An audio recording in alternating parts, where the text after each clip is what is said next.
Hi, today we are here with another topic from respiratory system series, that is bronchiectasis.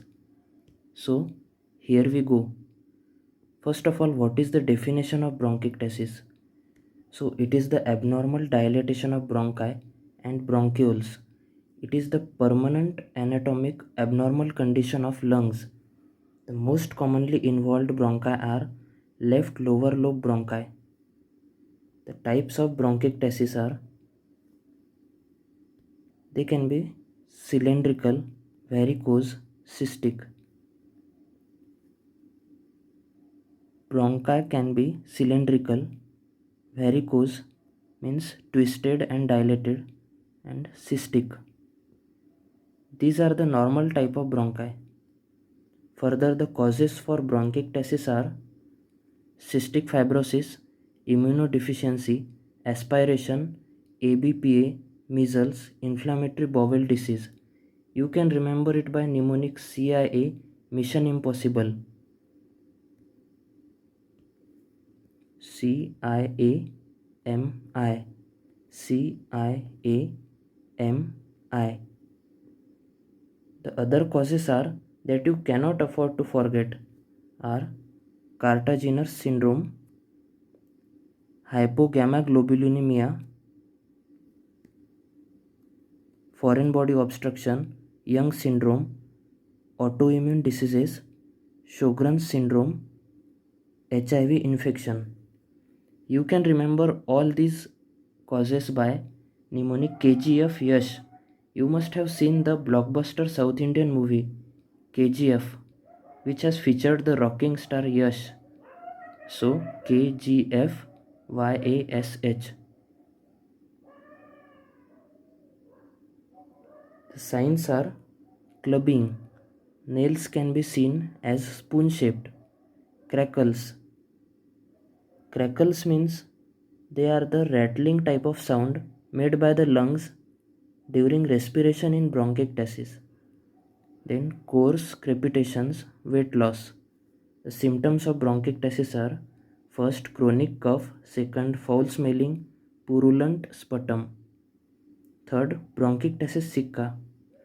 This is the condition which has all the characteristic similar to bronchiectasis, except that here in bronchiectasis sicca the profuse amount of sputum is not produced, so we can call it as dry bronchiectasis.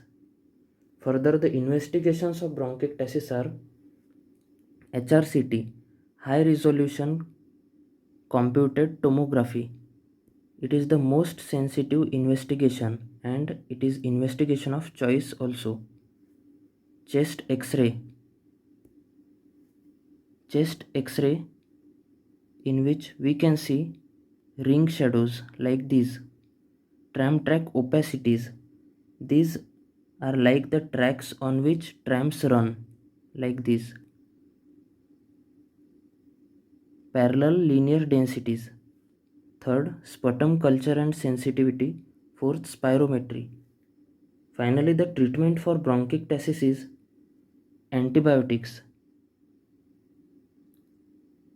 Antibiotics include ciprofloxacin, which can be taken orally against the infecting organisms like Pseudomonas aeruginosa.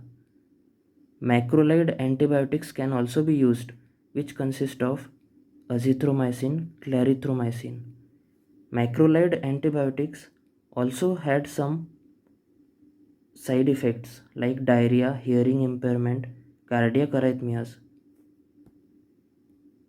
Diarrhea and hearing impairment can be seen while taking azithromycin. Rotation of antibiotics can be done in order to prevent antibiotic resistance. Then tobramycin, which can be taken by inhalation via nebulizer, tetracycline, amoxicillin, ampicillin. Second, postural drainage, which can be performed 2 times daily, approximately for 5 minutes. In this procedure, we make the patient to lie in sloping position with leg at up to 15 to 20 inches high under the pillows. It is performed, postural drainage is performed by tapping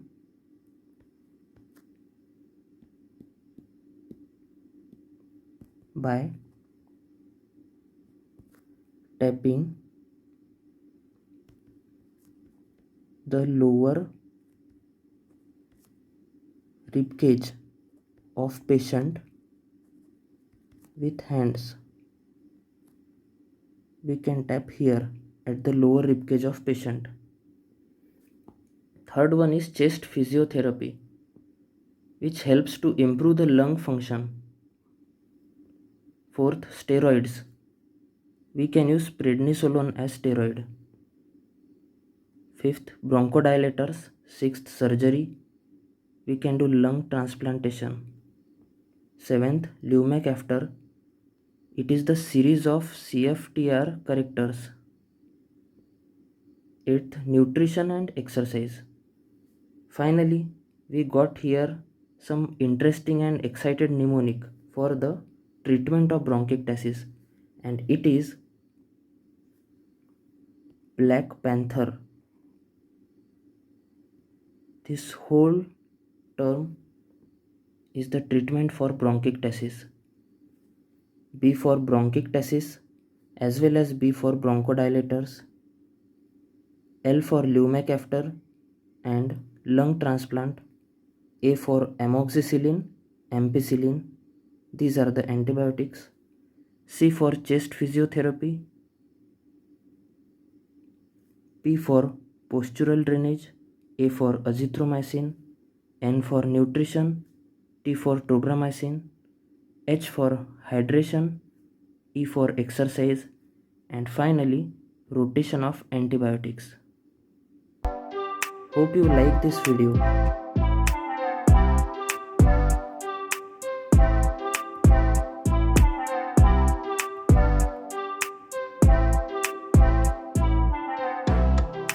Thank you very much.